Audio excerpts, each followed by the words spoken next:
questions 21 to 27. Okay, Greg, so I finally managed to read the article you mentioned. The one about the study on gender in physics. About the study of college students done by Akira Miyake and his team. Yeah, I was interested that the researchers were actually a mix of psychologists and physicists. That's an unusual combination. Yeah, I got a little confused at first about which students the study was based on. They weren't actually majoring in physics. They were majoring in what's known as the STEM disciplines. That's science, technology, engineering, and math. Yes, but they were all doing physics courses as part of their studies. That's correct. So, as I understood it, Miyake and co. started from the fact that women are underrepresented in introductory physics courses at college, and also that on average, the women who do enroll on these courses perform more poorly than the men. No one really knows why this is the case. Yeah, but what the researchers wanted to find out was basically what they could do about the relatively low level of the women's results. But in order to find a solution, they needed to find out more about the nature of the problem. Right. Now, let's see if I can remember. It was that in the physics class, the female students thought the male students all assumed that women weren't any good at physics. Was that it? And they thought that the men expected them to get poor results in their tests. That's what the women thought, and that made them nervous, so they did get poor results.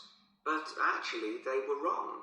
No one was making any assumptions about the female students at all. Anyway, what Miyake's team did was quite simple, getting the students to do some writing before they went into the physics class. What did they call it? Values affirmation. They had to write an essay focusing on things that were significant to them, not particularly to do with the subject they were studying, but more general things like music or people who mattered to them. Right. So the idea of doing the writing is that this gets the students thinking in a positive way. And putting these thoughts into words can relax them and help them overcome the psychological factors that lead to poor performance. Yeah. But what the researchers in the study hadn't expected was that this one activity raised the women's physics grades from the C to the B range. A huge change. Pity it wasn't to an A, but still. No, but it does suggest that the women were seriously underperforming beforehand in comparison with the men. Yes. Mind you, Miyake's article left out a lot of details, like did the students do the writing just once or several times? And had they been told why they were doing the writing? That might have affected the results. You mean if they know the researchers thought it might help them to improve, then they just try to fulfill that expectation? Exactly. Before you hear the rest of the discussion, you have some time to look at questions 28 to 30. So anyway, I thought for our project we could do a similar study, but investigate whether it really was the writing activity that had that result.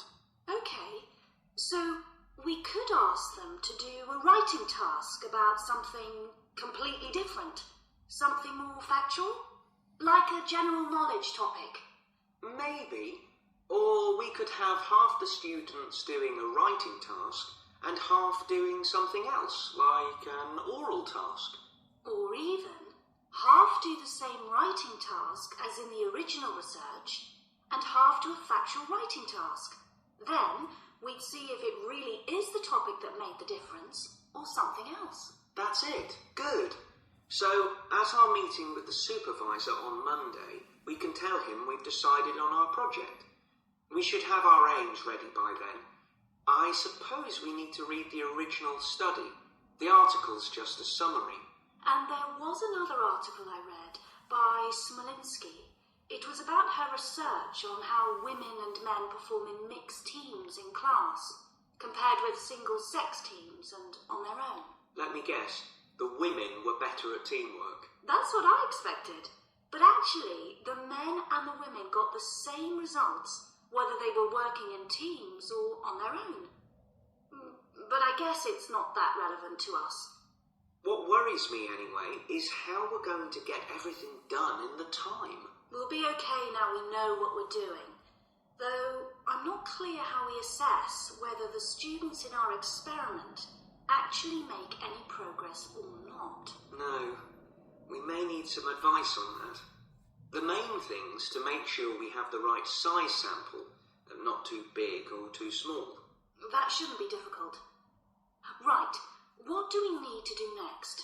We could have a look at the timetable for the science classes, or perhaps we should just make an appointment to see one of the science professors. That'd be better. Great. And we could even get to observe one of the classes. What for? Well, okay, maybe let's just go with your idea. Right, well, I think that's everything.